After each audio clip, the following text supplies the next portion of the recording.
নমস্কার বন্ধুরা, জ্যোতিষ কিচেন আপনাদের সবাইকে অনেক অনেক স্বাগত। কেমন আছেন? আশা করি সবাই খুব ভালো আছেন। তো বন্ধুরা, আপনাদেরই জন্য নিয়ে এসেছি আর একটি নতুন ভিডিও। সঙ্গে থাকুন, আশা করি ভিডিওটি ভালো লাগবে।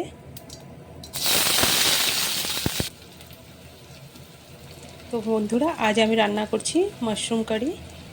তো প্রথমেই মাশরুমগুলো ভালো করে ধুয়ে ছোট ছোট টুকরো করে কেটে নিলাম, আর সঙ্গে কতগুলো আলুও কেটে নিয়েছি। এবার কড়াইতে সর্ষের তেল দিয়ে তেলটা গরম হয়ে গেছে, তার ভেতরে কিছুটা জিরে দিয়ে দিলাম। তারপরে সেই কুচনো পেঁয়াজ সেটা একটু ভাজা ভাজা করে নিলাম, সঙ্গে দিয়ে দিলাম 1 চামচ নুন। নুনটা দিয়ে পেঁয়াজটা ভাজলে তাড়াতাড়ি পেঁয়াজটা নরম হয়ে ভাজা হয়ে যায়। তারপরে দিয়ে দিলাম 2 চামচ আদা রসুনের পেস্ট। তারপরে এক এক করে লঙ্কার গুঁড়ো, হলুদের গুঁড়ো আর একটু ধনে জিরের গুঁড়ো দিয়ে এবার মশলাটা ভালো করে ভেজে নিলাম। আর হ্যাঁ, তার ভিতরে একটু টমেটোও দিয়েছি, সেটা দেখানো হয়নি। এটা মশলাটা এবার ভালো করে ভাজা ভাজা হয়ে গেছে। এবার দিয়ে দিচ্ছি মাশরুম কেটে রেখেছিলাম, সেই মাশরুম আর আলুগুলো। তো মশলাটা তো খুব ভালো করে কষিয়ে নিয়েছি। এবার মাশরুমটাও খুব সুন্দর করে কষাতে হবে। অনেকটা সময় বসে কষালে মাশরুম কারি খুব টেস্ট হয়। তাই আমি একটু ঢেকে অনেকটা সময় সিম আঁচ করে মাশরুমটা কষিয়ে নিচ্ছি। এটা ফুল আঁচ করে কষালেও হয়। তো এইভাবে আমি অনেকটা সময় বসে মাশরুমটা কষিয়ে নিলাম। মাশরুমে যে জলটা বেরোয় সেই জলটা পুরোপুরি শুকিয়ে যাওয়া অবধি আমি মাশরুমটা কষিয়ে নিচ্ছি।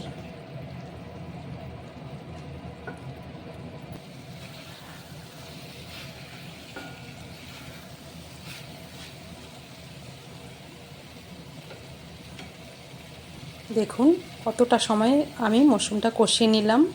এবার মাশরুমটা প্রায় কষানো হয়ে গেছে, আর বেশি কষাতে হবে না, তাই আমি জলটা দিয়ে দিলাম। এবার জলটাও খুব দেব না, অল্প পরিমাণে দেব, কেন কি মাশরুমের কারিটা খুব ঝোলঝোল হলে ভালো লাগে না, তার জন্যে এটা মাখা মাখা হবে, তাই অল্প জল দিলাম। এবার আমি ঢাকা দিয়ে দিচ্ছি। অনেকটা সময় জাল করার পরে দেখুন প্রায় মাশরুম কারিটা হয়ে গেছে। পুরো ভালো করে আলু মাশরুম সব সিদ্ধ হয়ে গেছে। এবার আর এটা ঢাকতে হবে না। এবার উপর থেকে দিয়ে দিচ্ছি 1 চামচ গরম মশলার গুঁড়ো।